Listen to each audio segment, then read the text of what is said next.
warahmatullahi wabarakatuh. Halo sahabat Aranir TV, saat ini saya sedang berada di Auditorium Al-Hashmi Universitas Islam Negeri Aranir Banda Aceh, di mana sedang berlangsungnya kegiatan pelantikan organisasi mahasiswa oleh Fakultas Syariah dan Hukum yang melantik beberapa organisasi mahasiswa dari 6 prodi dan juga beberapa UKM yang ada di Fakultas Syariah dan Hukum Universitas Islam Negeri Aranir Banda Aceh. Bagaimana berita selengkapnya? Simak liputan berikut ini. Banda Aceh menggelar pelantikan seluruh organisasi mahasiswa lingkup FSH di Auditorium Al-Hashmi UIN Araniri. Kegiatan ini mengusung tema membangun revitalisasi kepemimpinan yang bersinergi dengan kapabilitas regenerasi berprestasi dengan relasi friendship dan leadership. Selasa, 6 Mei 2025.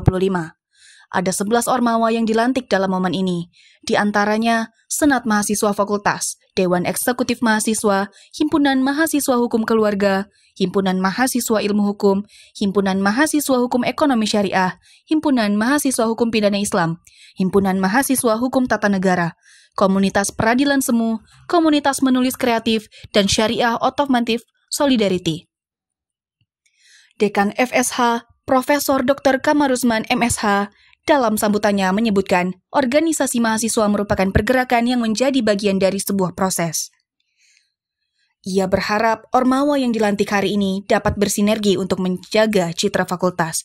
Terlebih lagi akan ada penilaian lapangan dalam waktu dekat. Lebih lanjut, ia menyampaikan aktif dalam organisasi tidak dapat menjadi alasan mahasiswa untuk lulus terlambat. Ia juga menambahkan moral mahasiswa yang harus dikembangkan dalam organisasi, yaitu menghormati orang lain.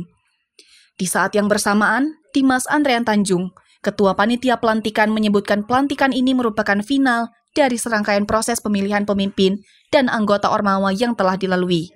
Dari Araniri TV, Zakia Vintara dan kru yang bertugas melaporkan.